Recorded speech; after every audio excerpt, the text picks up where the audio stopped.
인간의 죄로 말미암아 사람뿐만 아니라 자연 모든 만물도 부패하게 되었고 고통과 고난 가운데 신음하며 죽음을 향하여 시간은 흐르고 있습니다. 어찌 보면 우리 모두가 종말을 향해 걸어가고 있다고 말해도 과언이 아닐 것입니다.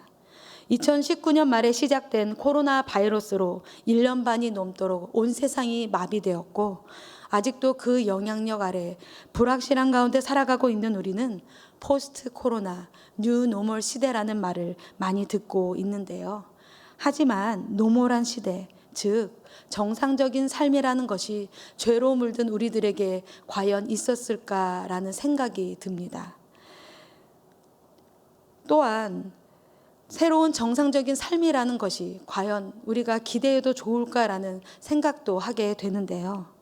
사도 바울이 로마서를 기록할 때 시편 14편의 말씀을 인용하여 썼던 것과 같이 의인은 없나니 하나도 없으며 깨닫는 자도 없고 하나님을 찾는 자도 없고 다 치우쳐 함께 무익하게 되고 선을 행하는 자는 없나니 하나도 없다라는 표현이 너무나 맞는 말이라고 여겨질 만큼 예나 지금이나 세상은 참으로 악하다는 생각이 듭니다.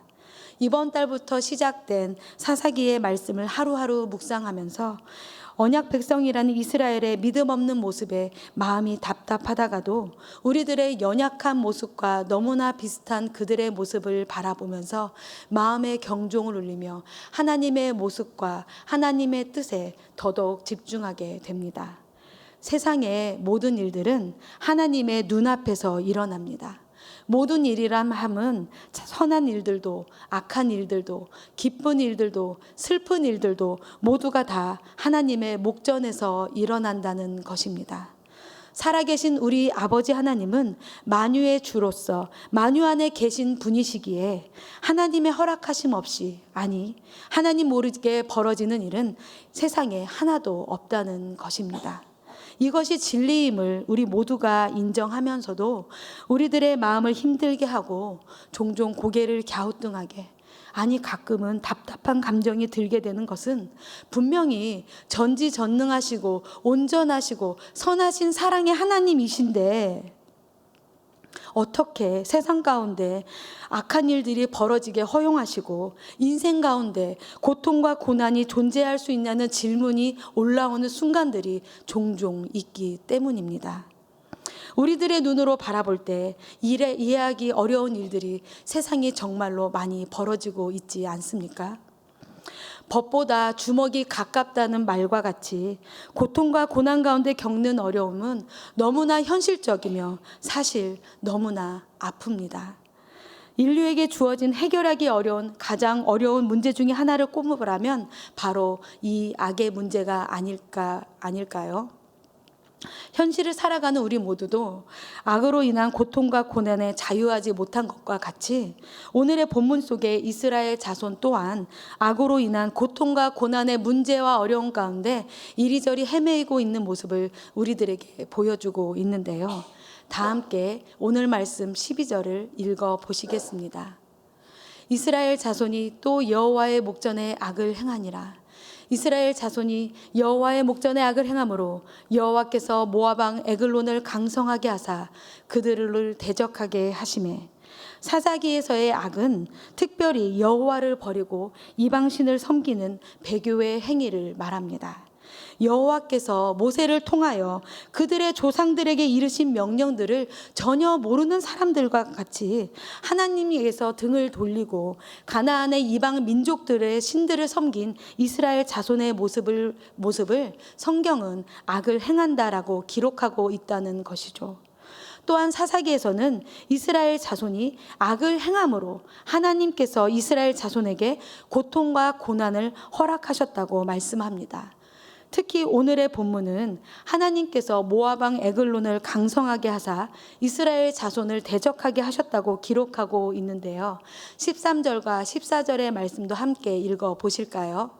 에글론이 암몬과 아말렉 자손들을 모아가지고 와서 이스라엘을 쳐서 종려나무 성읍을 점령한지라. 이에 이스라엘 자손이 모압 왕 에글론을 18해 동안 섬기니라.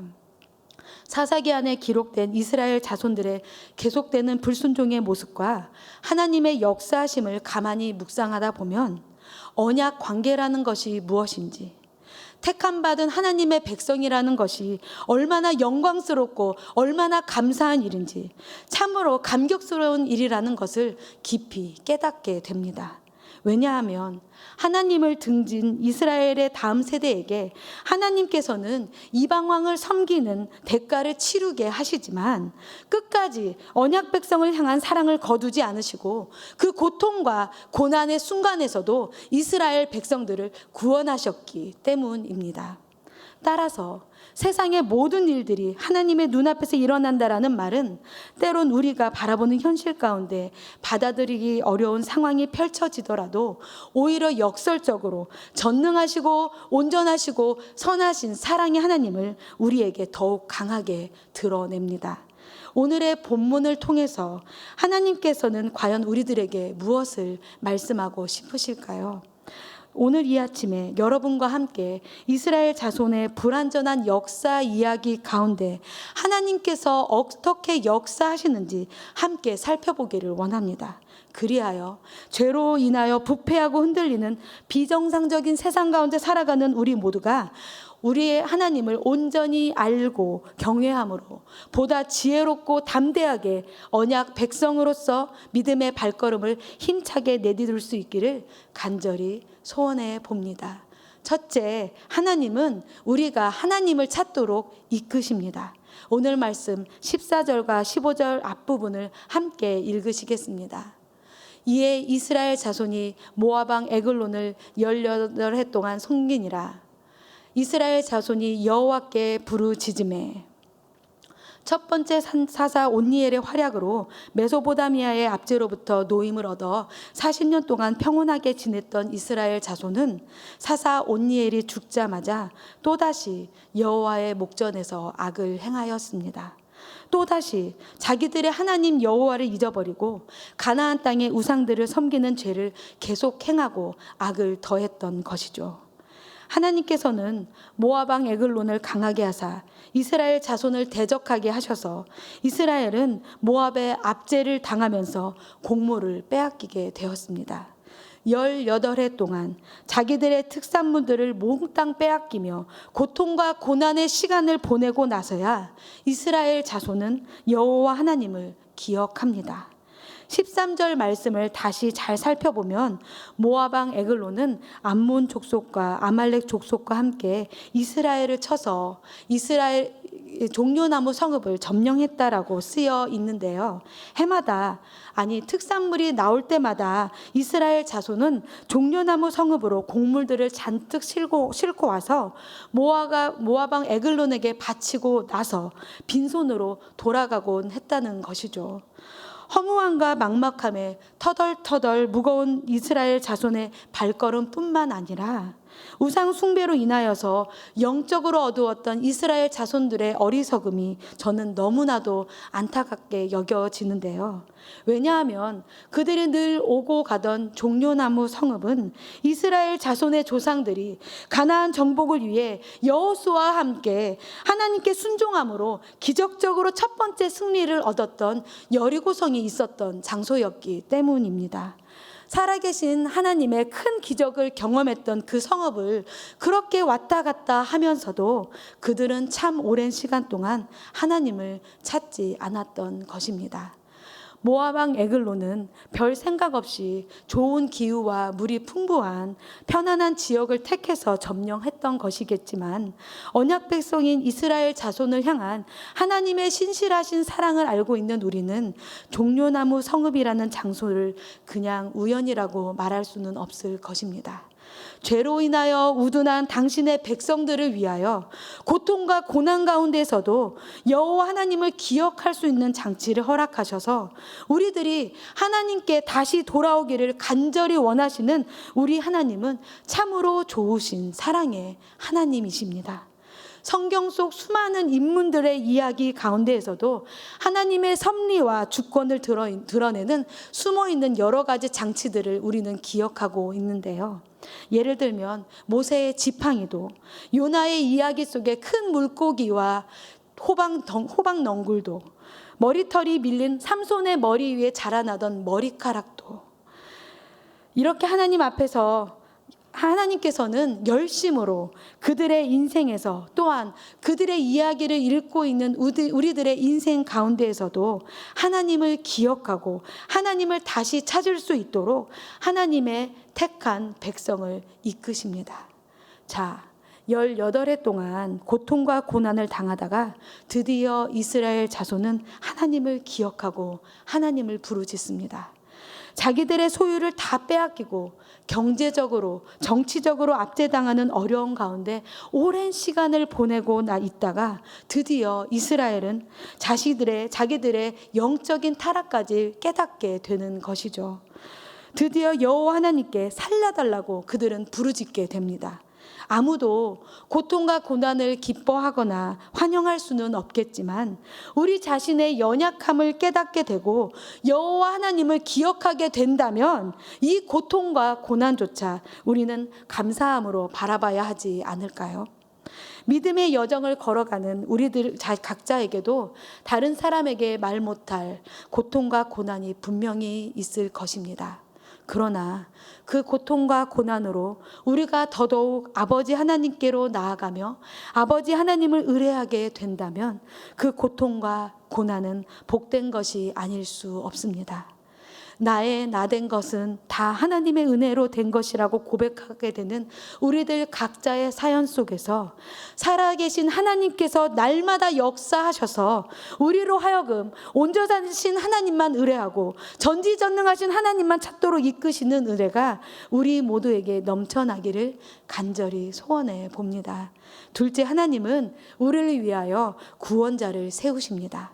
하나님은 이스라엘 자손의 불순종의 자리에 문제만 허락하신 것이 아니라 드디어 하나님을 기억하고 드디어 하나님께 부르짖는 이스라엘 자손에게 구원자를 허락하셨습니다. 사사기 안에서 여러 번 뚜렷하게 발견할 수 있는 하나님의 이러한 모습은 이스라엘의 불순종조차 사용하셔서 끝까지 그들에게 신실하신 하나님의 신실하신 성품을 드러냅니다. 언약 관계의 주체가 되시는 하나님을 우리가 보다 더 잘 이해할 수 있도록 도와주는 것이죠. 모든 인생의 구원의 주권자는 여호와 하나님이십니다. 택함받은 우리의 순종도, 우리의 실수와 실패도, 심지어 우리의 불순종까지도 하나님은 다 사용하셔서 우리들의 구원을 이루어 주시는 참 좋으신 분이라는 것입니다. 구원의 과정에서 우리가 할 수 있는 일은 여호와 하나님을 기억하고 하나님께 부르짖는 것뿐입니다. 다 함께 15절 말씀을 읽어 보실까요? 이스라엘 자손이 여호와께 부르짖으매 여호와께서 그들을 위하여 한 구원자를 세우셨으니 그는 곧 베냐민 사람 게랴의 아들 왼손잡이 에훗이라.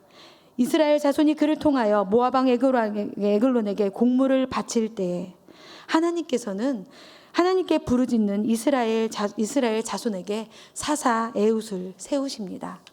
15절에서 26절까지 이어지는 사사 에훗의 이야기는 마치 잘 만들어진 역사 드라마 한 편을 보는 것과 같이 우리로 하여금 긴장감 속에서 집중하게 하는데요. 그 당시 이스라엘 자손은 베냐민 사람 게라의 아들 왼손잡이 에훗을 통하여 모압 왕 에글론에게 공물을 바쳤습니다. 그러던 어느 날 에훗은 길이가 한 규빗 되는 좌우의 날선 칼을 만들어서 자신의 오른쪽 허벅지에 숨긴 채 공물을 바치러 종려나무 성읍에 들어갑니다. 공물을 잘 바치고 난 후 에훗은 함께 온 짐꾼들을 돌려보낸 후 종려나무 성읍으로 다시 들어갑니다. 그러고 난 다음에 에글론은 은밀한 일을 말하겠다고 이야기합니다. 매우 뚱뚱한 사람으로 묘사된 모압 왕 에글론은 에훗의 말에 모든 신하들을 물러가게 하고 에훗과 단둘이 서늘한 다락방에 남게 되지요.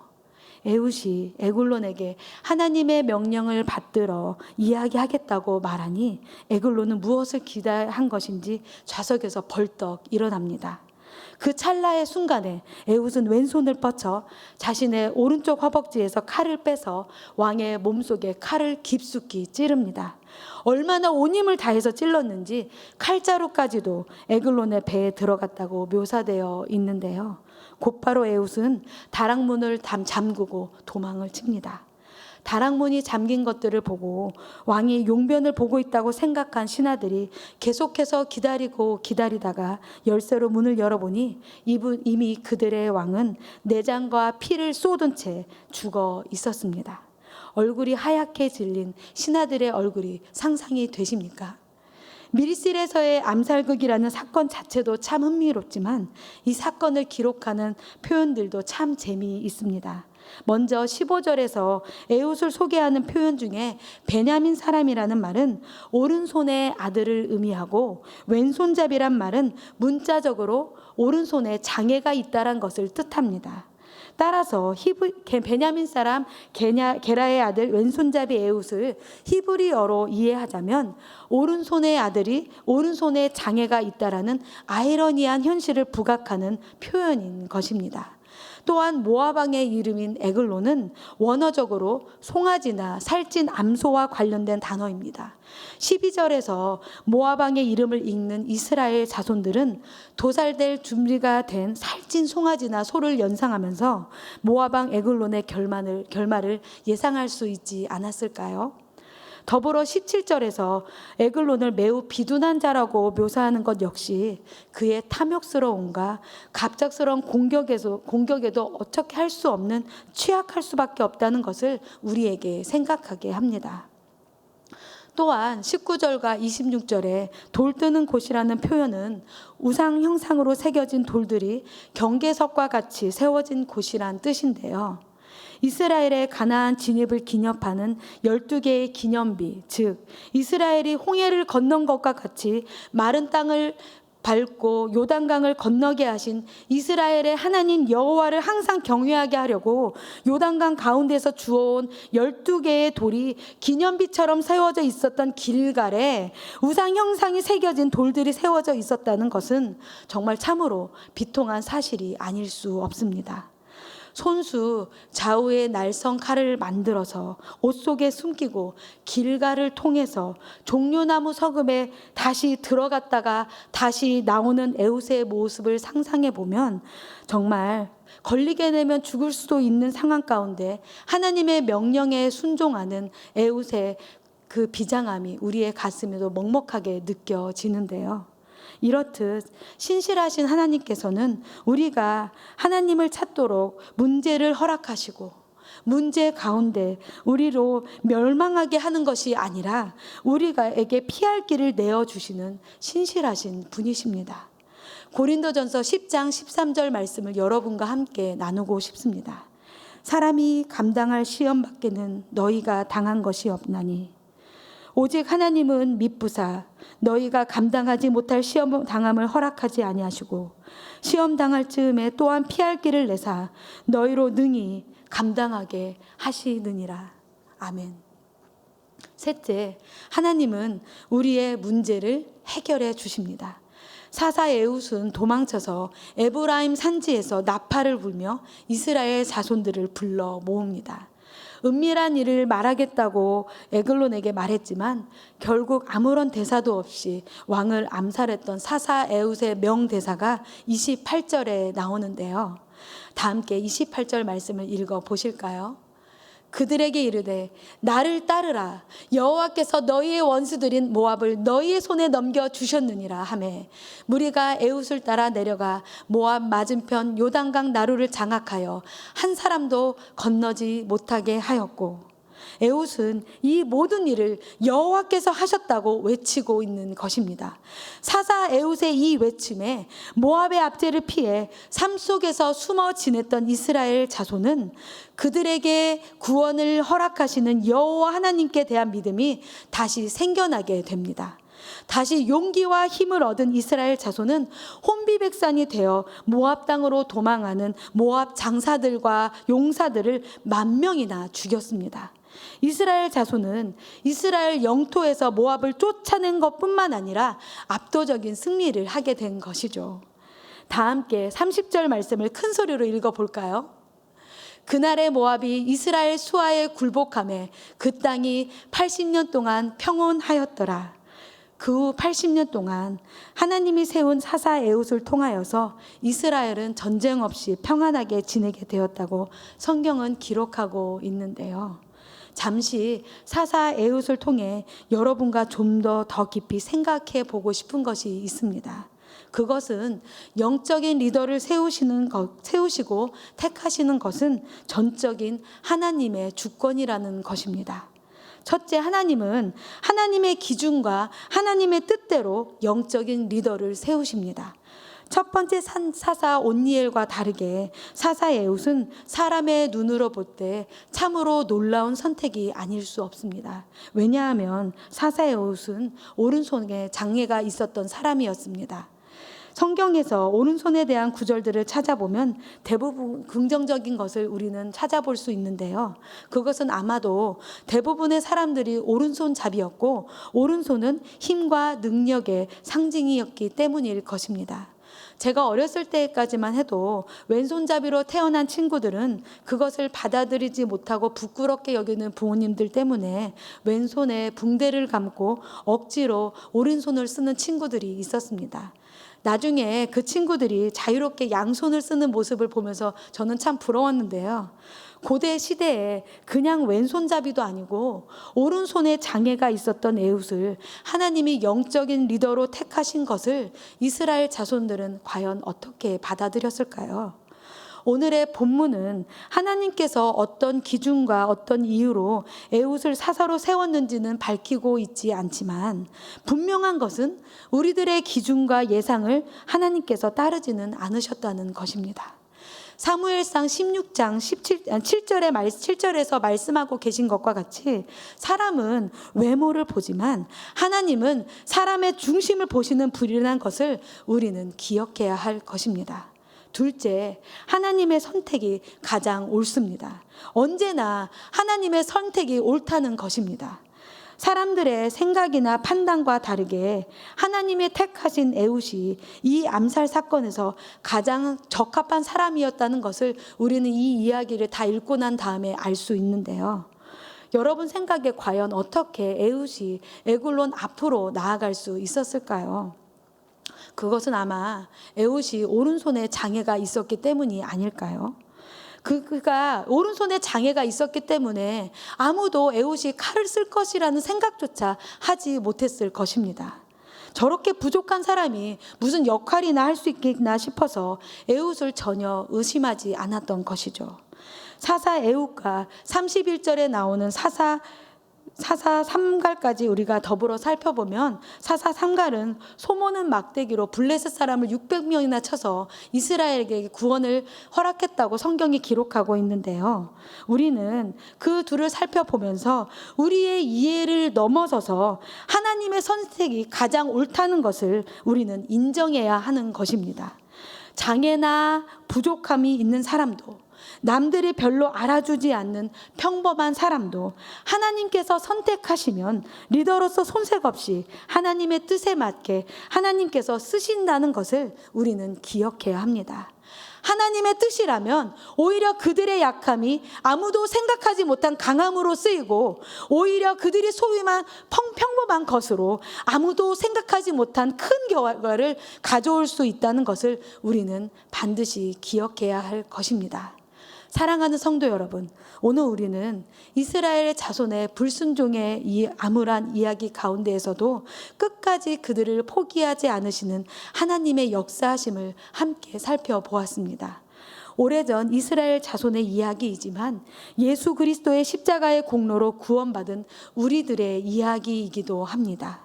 하나님은 자꾸 하나님을 잊어버리는 우리가 하나님을 찾도록 우리를 이끄십니다. 하나님은 우리들 인생의 고통과 고난 가운데 돕는 자를 보내주시고 우리에게 피할 길을 내어주십니다. 하나님은 하나님의 때에 하나님의 온전하신 방법으로 우리의 문제를 반드시 해결해 주시는 분이십니다.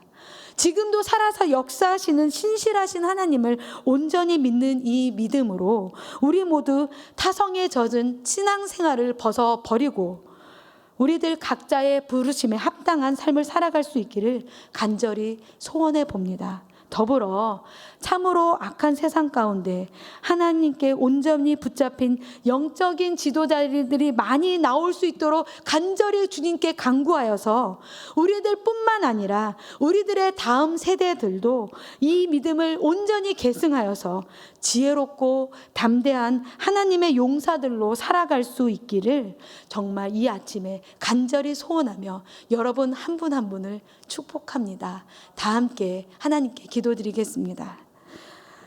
사랑의 하나님 아버지, 오늘 하루도 우리에게 생명을 허락하사 이 새벽에 하나님의 말씀 앞에 서게 하시니 참으로 감사합니다.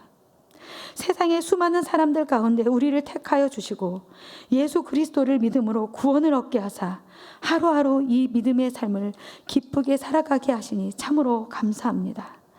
오늘의 말씀 가운데 발견하게 된 하나님을 우리가 기억하게 하사 끝까지 우리를 향한 사랑을 포기하지 않으시는 하나님께 감사하며 거저받은 은혜를 누리고 나누는 우리 모두가 되게 하여 주시옵소서. 우리들 각자의 말 못할 고통과 고난의 문제 가운데에서도 그럼에도 하나님께 감사하며 때론 이해하기 어렵고 힘든 모든 일들이 우리에게 벌어져도 그 가운데 우리를 이끄시고 도우시고 구원하신 하나님을 온전히 신뢰하는 우리 모두의 믿음이 되기를 간절히 소원합니다. 어둡고 혼란스러운 세상 가운데에서 올바른 영적인 리더들을 많이 세워주사 우리들 뿐만 아니라 우리들 다음 세대들도 계속해서 이 믿음의 삶을 잘 감당할 수 있도록 하나님 은혜를 베풀어 주시옵소서. 아직도 코로나 상황이 진행 중에 있습니다. 여러 가지 변이 코로나의 출현으로 여전히 긴장감이 돌고 있습니다. 하루속히 치료제가 개발되게 하나님 지혜를 더하여 주시고 이 상황을 대처하는 모든 분들에게 정말 강한 힘과 능력을 더하여 주사 이 상황을 잘 이겨낼 수 있도록 우리를 붙들어 주시옵소서.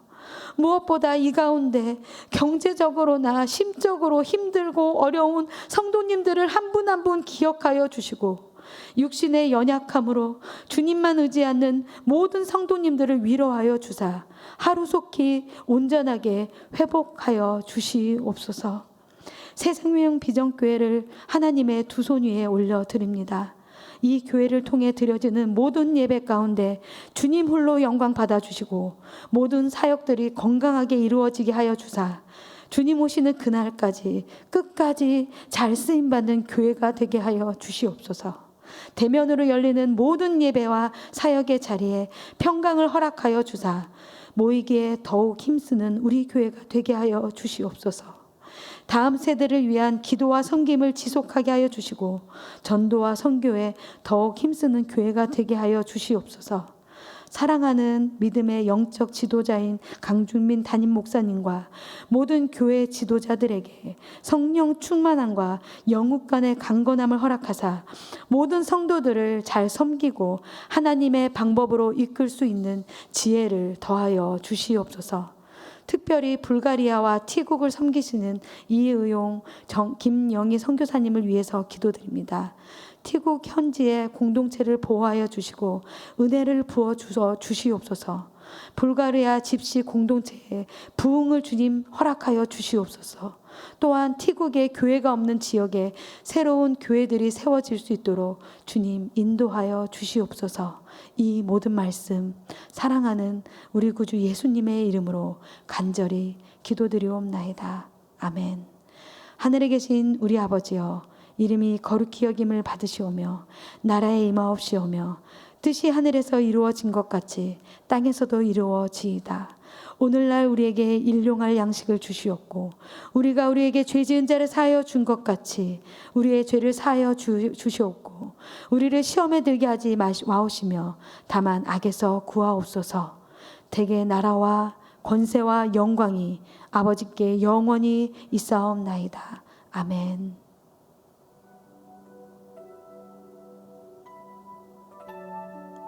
아버지가